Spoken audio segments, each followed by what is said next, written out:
Remember to cite web search results with tags to properly attribute information. The silence of deep space surrounded the small research vessel as it drifted through the asteroid belt. Inside, Jin focused on his instruments, carefully recording data about mineral compositions.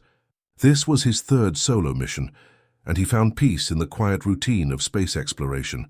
Jin stretched his arms above his head and checked the ship's clock. 12 hours until he needed to report back to Earth Command. Plenty of time to finish his survey of this section.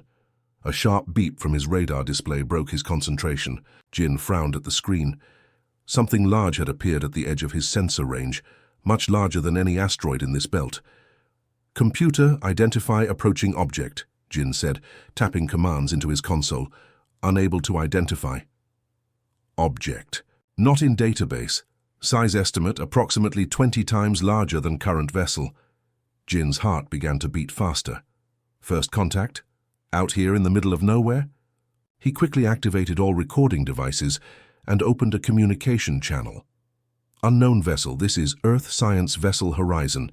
I come in peace and friendship. Please identify yourself." No response came through his speakers. Instead, the ship's emergency light suddenly flashed red as the vessel shuddered violently. Warning. Unknown energy field detected. Ship systems failing. Jin grabbed his emergency kit and headed for the escape pod, but before he could reach it, a strange, tingling sensation spread across his skin. The air around him shimmered with pale blue light. Jin tried to move, but his limbs felt heavy and unresponsive. The blue light grew brighter until it consumed his vision entirely. When Jin opened his eyes again, he found himself in a transparent chamber. The walls gleamed with an odd metallic shine, and the air tasted strange, thinner than Earth's atmosphere with a bitter metallic flavor that made his throat itch. His research uniform remained intact, but his equipment was gone except for a small medical scanner attached to his wrist. Beyond the transparent walls, Jin could see tall, crystalline beings moving with fluid grace.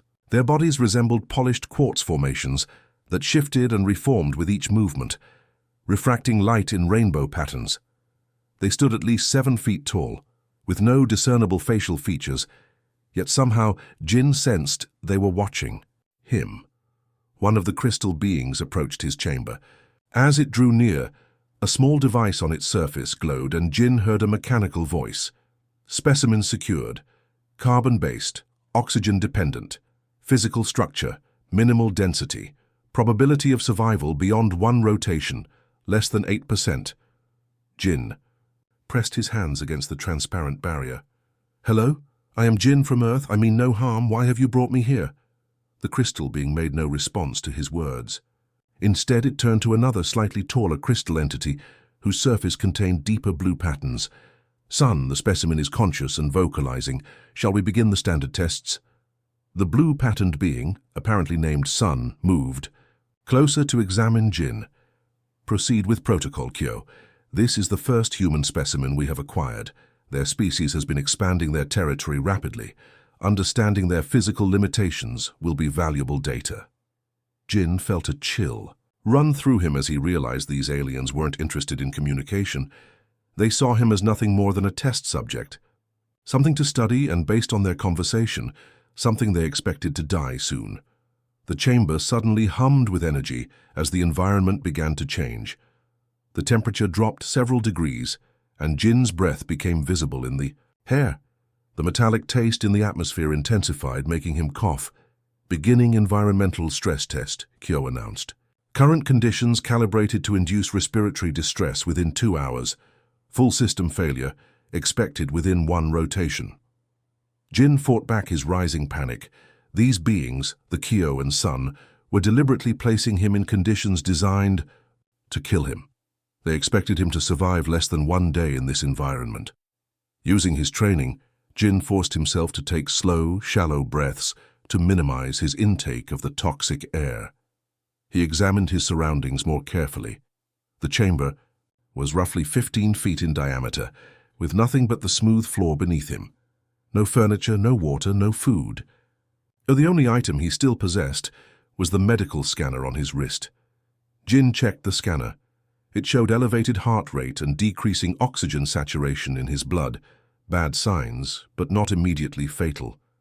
He had time to think. From his survival, training Jin knew humans could go 3 days without water and much longer without food.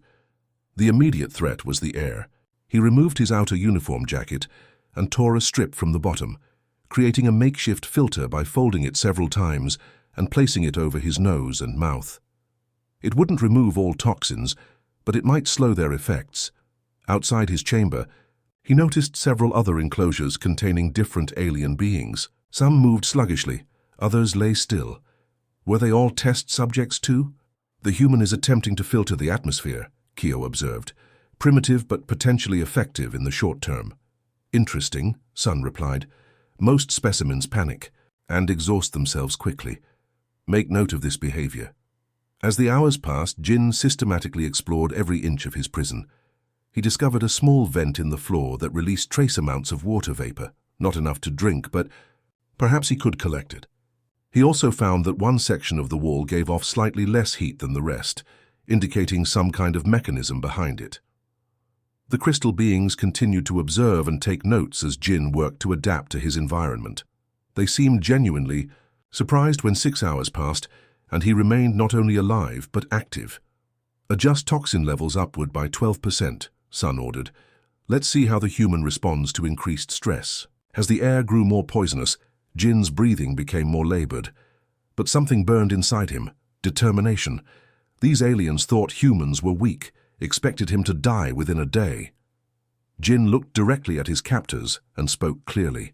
Despite his difficulty breathing, "You're wrong about humans. We don't die easily, and we never ever give up."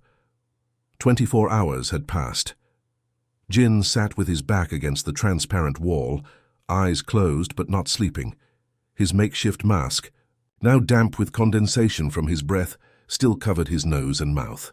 His chest rose and fell in a careful rhythm, slow, shallow breaths to minimize intake of the toxic air. Outside the chamber, Kyo approached Sun, crystal body gleaming under the bright lights of the laboratory. "The human specimen continues to function," Kyo said, surprise evident in the mechanical translation of his vibrations. "This contradicts all previous predictions." Sun's blue-patterned crystal structure shifted in what appeared to be frustration. "Impossible. The atmospheric composition should have caused respiratory failure by now." "Yet it adapts," Kyo replied, gesturing toward Jin. "Observe its breathing patterns. It has modified its behavior to reduce toxin intake." Jin opened his eyes, watching the crystal beings discuss him. Though their translated speech was meant for each other, the sound carried through to his chamber.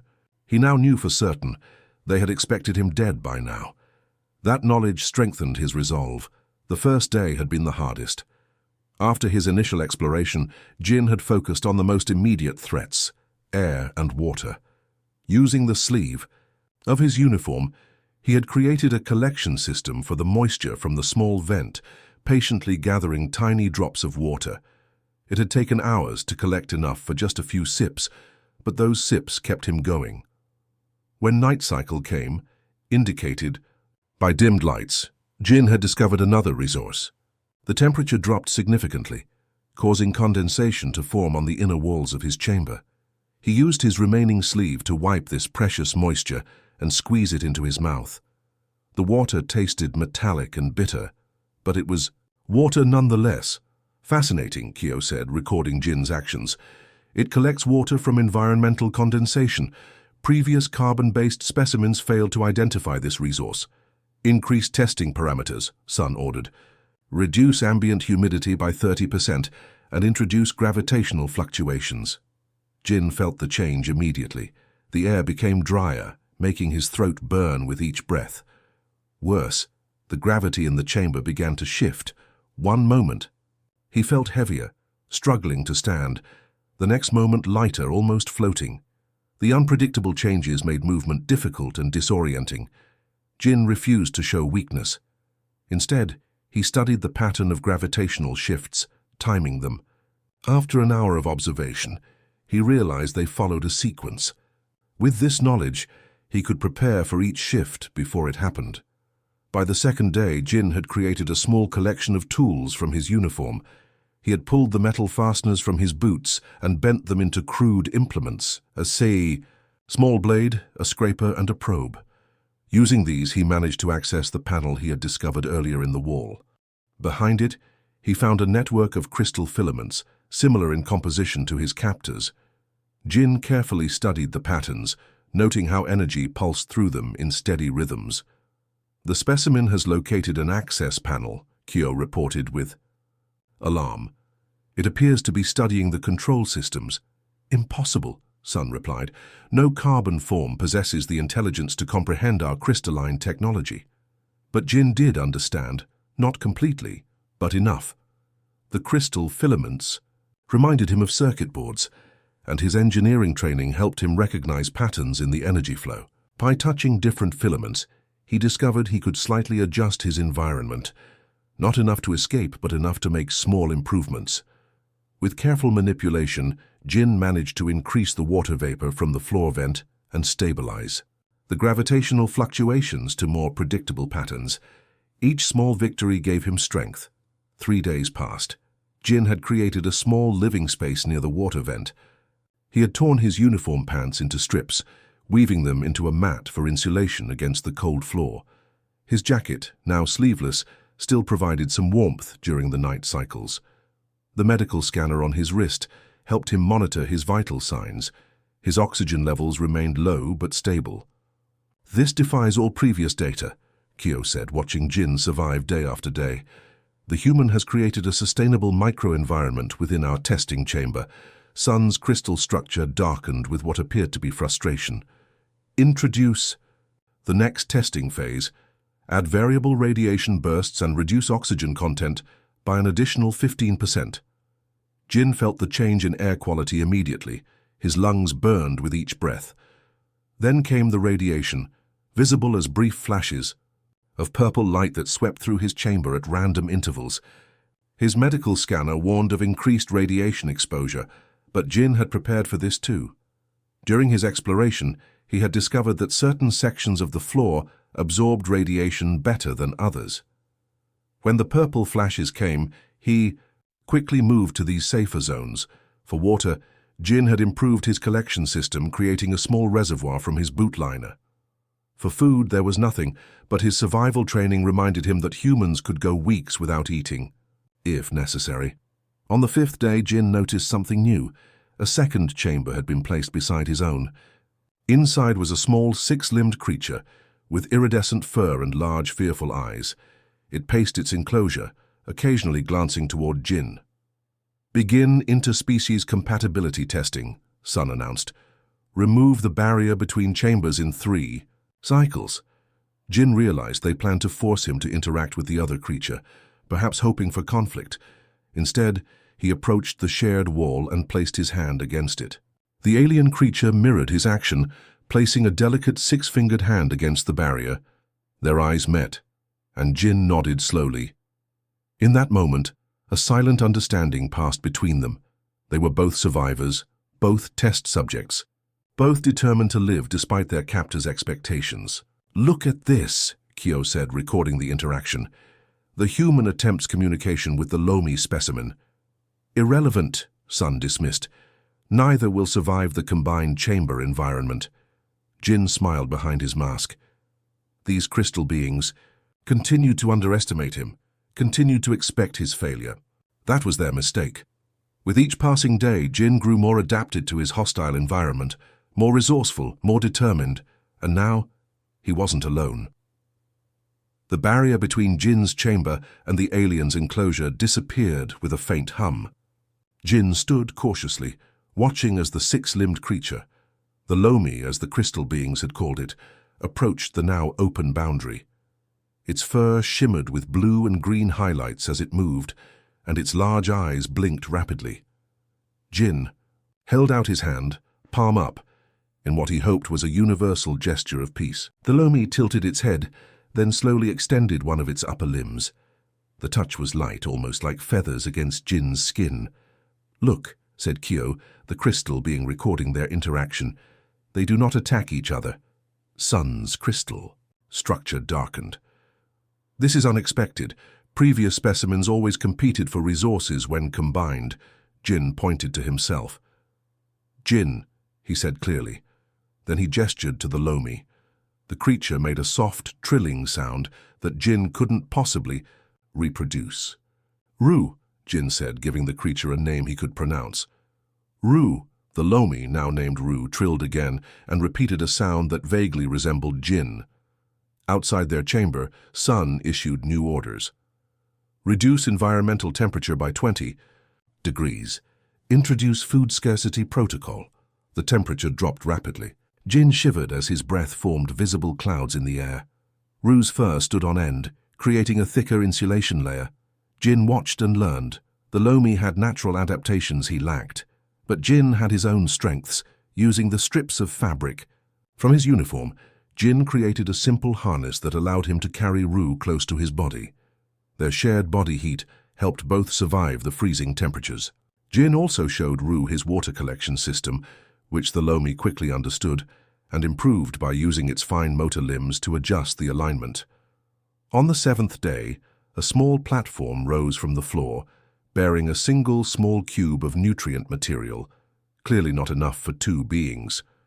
The crystal scientists obviously expected them to fight over this first food either had seen in a week. Jin picked up the cube and broke it in half, offering the larger portion to Ru.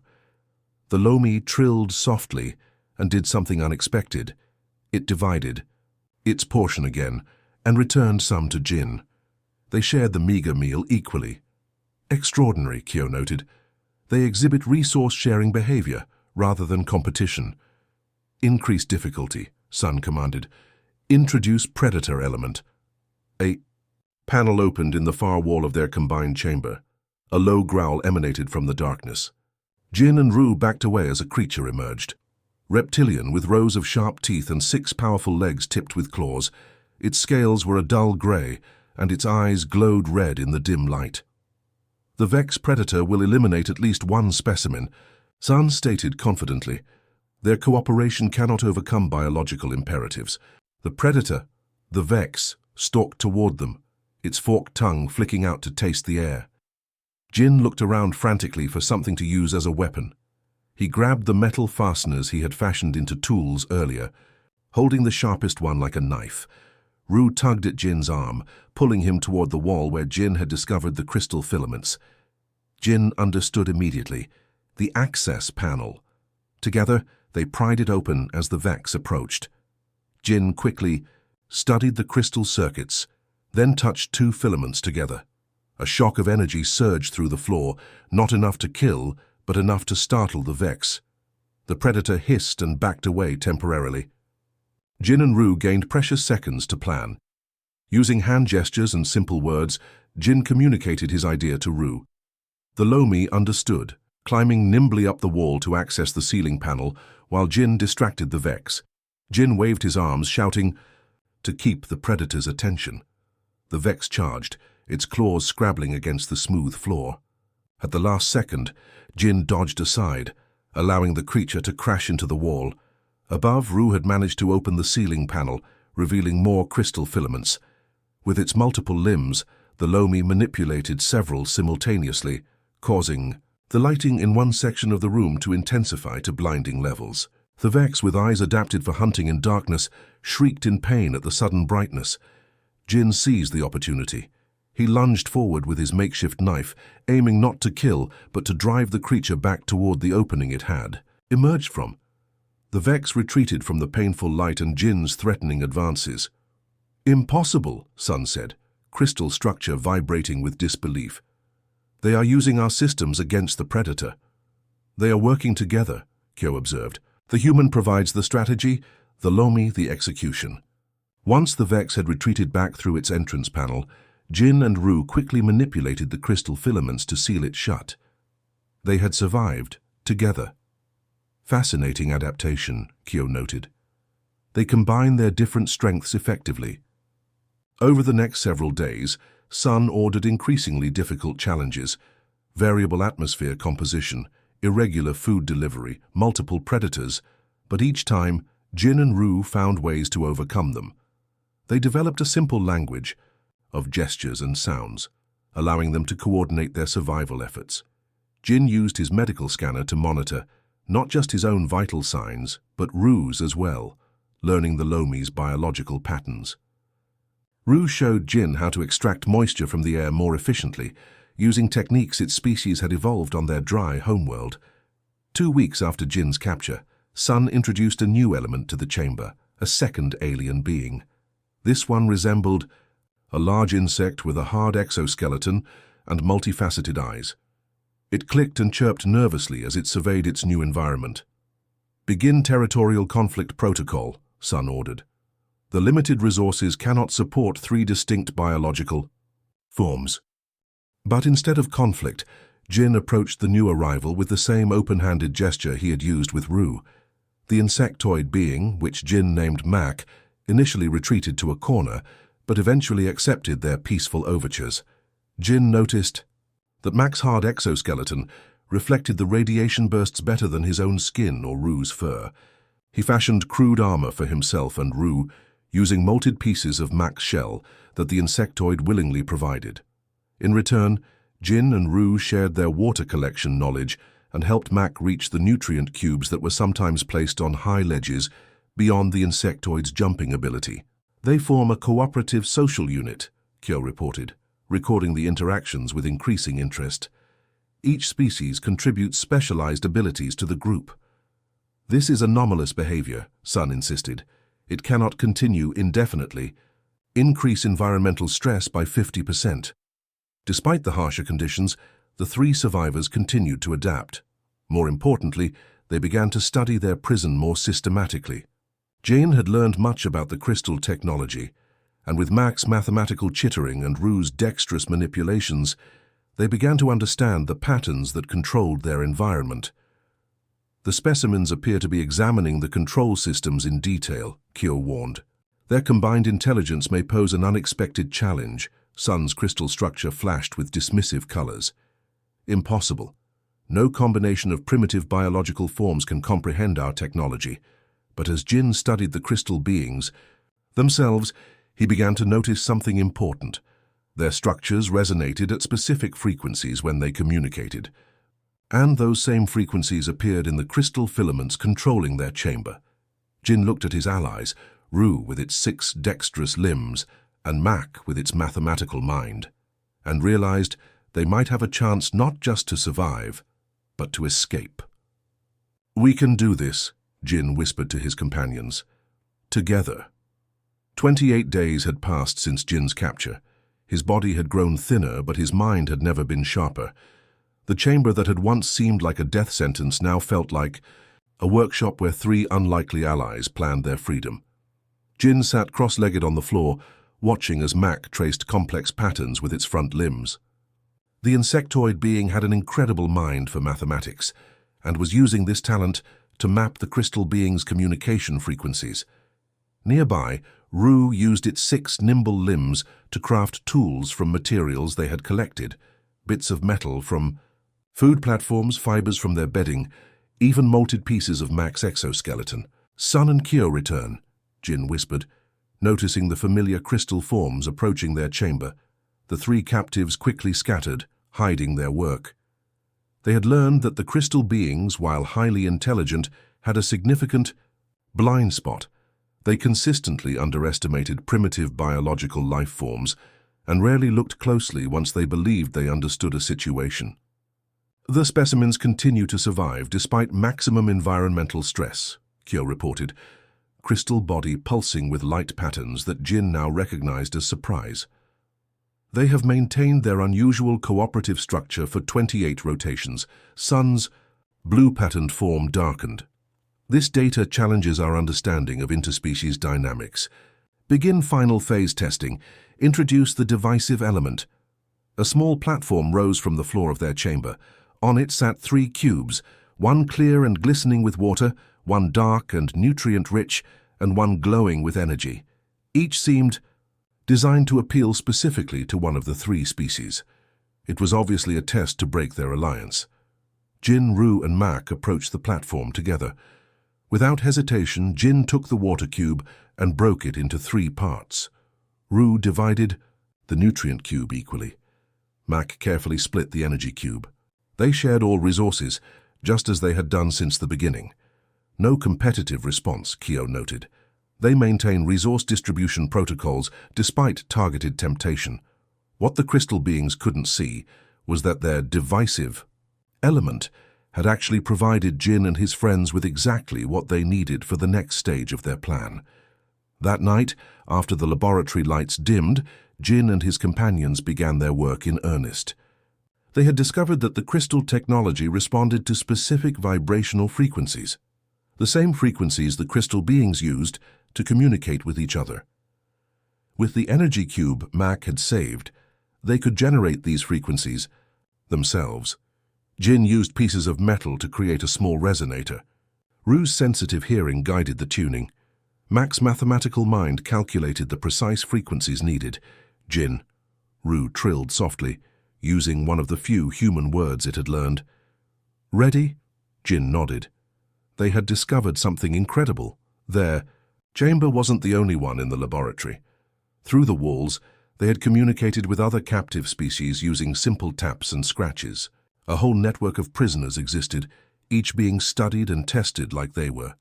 Their plan was bold, not just to escape their own chamber, but to free everyone. Jin activated the resonator, creating a high-pitched tone that matched the crystal being's control frequency. The crystal filaments in the wall panel began to glow in response. Mac quickly tapped out a mathematical sequence, while Rue's 6 limbs adjusted multiple filaments simultaneously. For a moment, nothing happened. Then, with a soft hum, the transparent wall of their chamber became cloudy, then disappeared completely. They were free, but only of their immediate prison. The larger laboratory stretched before them, filled with dozens of similar chambers, each containing different alien beings. We need to move quickly, Jin whispered. Use the resonator on each chamber. They split up, each taking a section of the laboratory. Jin approached the nearest chamber, where a gaseous being swirled in patterns that somehow conveyed intelligence. He activated the resonator against the wall, and watched as the barrier dissolved. The freed being expanded slightly, then contracted in what Jin interpreted as thanks. It moved to the next chamber to help. All across the laboratory, barriers fell. As the resonator frequency spread from chamber to chamber, creatures of all forms emerged. Some walked, some crawled, some floated. Each newly freed being joined the effort to release others. Alarms suddenly blared throughout the facility. Jin knew they had been discovered. Warning: containment breach. In primary research section, announced a mechanical voice. All security units respond. Jin quickly gathered his allies. Rue, Mac, we need to find the ship's control center. Everyone else, find escape vessels if you can.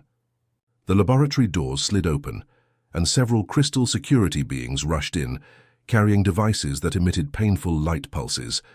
But they faced something they had never encountered before. Dozens of different species working together against them.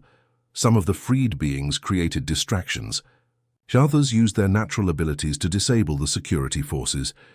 Jin led Rue and Mac through the chaos toward a control panel they had identified from studying the laboratory layout. There, Jin pointed to a large crystal structure that pulsed with energy. That must control the whole ship. As they approached, Sun and Kyo appeared, blocking their path. This behavior was not predicted, Sun said, crystal structure flashing with what Jin now recognized as alarm. How did primitive biological forms achieve this level of coordination? Jin stepped forward. You made one crucial mistake.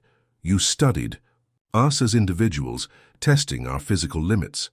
But you never understood what makes humans, what makes all of us, truly strong. And what is that? Kyo asked, seeming genuinely curious. Connection, Jin replied. When different beings share knowledge, combine strengths and trust each other, we become more than the sum of our parts. You saw us as specimens, we became a community. While Jin kept the crystal beings distracted, Rue slipped behind them and reached the control panel. With movements practiced over weeks of studying the crystal technology, the Lomi accessed the ship's central systems. The lights throughout the facility flickered, then changed from harsh white to a softer blue. The Painful alarms ceased. On view screens around the laboratory, Jin could see other sections of the ship where more captives were being freed as their chambers deactivated. "You have lost control of your ship," Jin told the stunned crystal beings. "But we don't want revenge. We just want to go home, all of us." For the first time, Sun's crystal structure showed patterns Jin hadn't seen before, perhaps the equivalent of awe or respect. "How did mere test subjects manage this?" Sun asked. Jin smiled, gesturing to his allies gathered around him, Ru, Mac, and dozens of other beings from across the galaxy, each unique but united in purpose. "You expected us to die in one day," Jin said simply. "You were wrong about all of us." The massive crystal ship hovered in space, its internal systems now under the control of the very beings it had once held captive.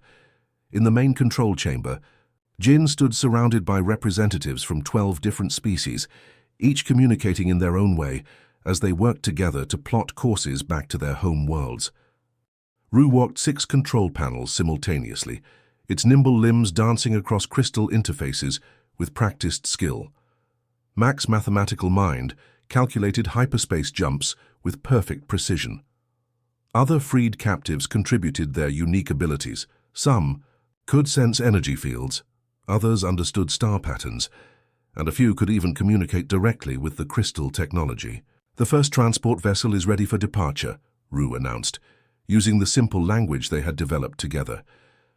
"The Zuli and Nier will be the first to return home." Jin nodded, watching as several gaseous beings and a group of aquatic creatures moved toward the launch bay. In the 30 days since they had taken control of the ship, they had been systematically returning each species to their home planets or to the nearest safe outpost. "Jin," the mechanical translation voice came from behind him. Jin turned to see Sun approaching, the blue patterns in the crystal being's structure pulsing softly. "May I speak with you?" After the initial takeover, Sun and the other crystal scientists had been contained but not harmed. Jin had insisted on this. No revenge, only justice and freedom. Over time, some of the crystal beings, including Kyo, had begun to assist the former captives. Sun had remained distant until now. "Of course," Jin replied, following Sun to a quiet corner of the control room. "Our Science Council has reviewed all data from the past 60 days, Sun began. "We have been studying other species for over 1,000 years using the same protocols. No test subjects have ever done what you and your allies accomplished," Jin waited patiently. He had learned that the crystal beings, who called themselves the Varda, processed thoughts deliberately and spoke only when they had reached a firm conclusion. "I have been authorized to ask how." Sun's crystal form shifted to display patterns Jin had come to recognize as genuine curiosity. "How did you survive when our models predicted your death within one day? How did you unite species with no common language or biology? How did you master our technology without instruction?" Jin considered his answer carefully. This was more than just a conversation. It was perhaps the first real exchange of understanding between their kinds. "When I first woke in your chamber, I was afraid," Jin admitted. "I knew I was being tested, that you expected me to die. That knowledge gave me strength, to prove you wrong, to survive one more day than another." Sun's patterns shifted. "Emotional response as motivation. We have observed this, but not understood its power. But the real answer to your question isn't about me," Jin continued. "It's about connection. When you placed me with Ru, you didn't create competition, you gave me an ally. With each new species you introduced, our strength grew. We learned from each other, complemented each other's weaknesses." "A synergistic effect," Sun noted. "Our models failed to predict this, because your models saw only isolated specimens, not people capable of cooperation and compassion. The universe isn't made of separate species evolving in isolation. It's a network of life, all connected, all learning from each other." Sun was silent for a long moment, crystal structure rippling with complex patterns. "This challenges the foundation of Varda scientific thought. We have always believed in hierarchical evolution, that superior forms naturally dominate inferior ones." "And now?" Jin asked. "Now we must reconsider everything," Sun admitted. "Your demonstration of cooperative survival suggests a different, evolutionary path, one we have overlooked. Their conversation was interrupted as Kyo approached urgently. Jin, we are receiving a transmission from Earth.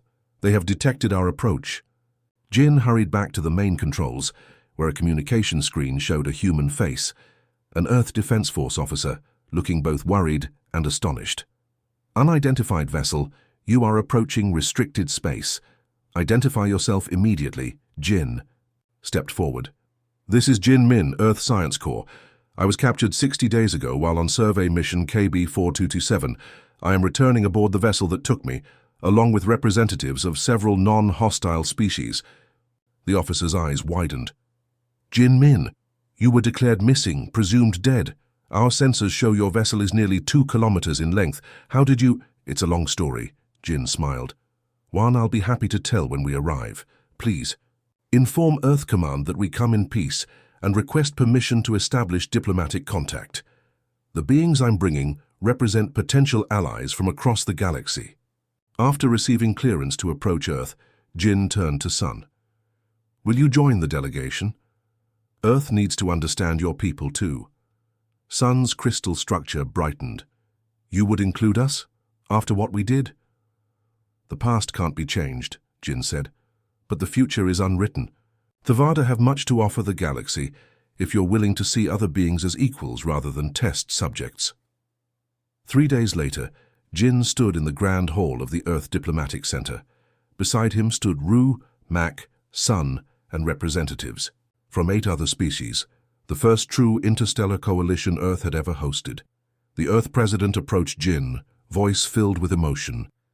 Officer Min, your survival and return with these diverse beings represents the greatest diplomatic opportunity in human history. How did you accomplish this miracle?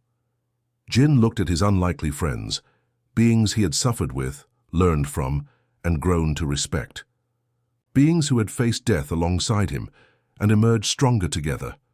They thought I would die within 1 day, Jin said simply. They were wrong about me. They were wrong about all of us. In their attempt to study our weaknesses, they accidentally revealed our greatest strength, our ability to connect across any difference when we recognize the value in each other. As diplomats and scientists gathered around the various alien representatives, eager to learn and establish relations, Jin caught Sun's gaze across the room. The crystal being's blue patterns pulsed in what Jin now recognized as respect. Earth had gained new allies. The galaxy had gained new understanding. And Jin had gained a profound truth, that sometimes being underestimated is the greatest advantage of all. From test subject to diplomat, from captive to liberator, Jin's journey had transformed not just his own destiny, but the future of interstellar relations. The Vada had expected him to die in 1 day. They had been wrong in the most important way possible.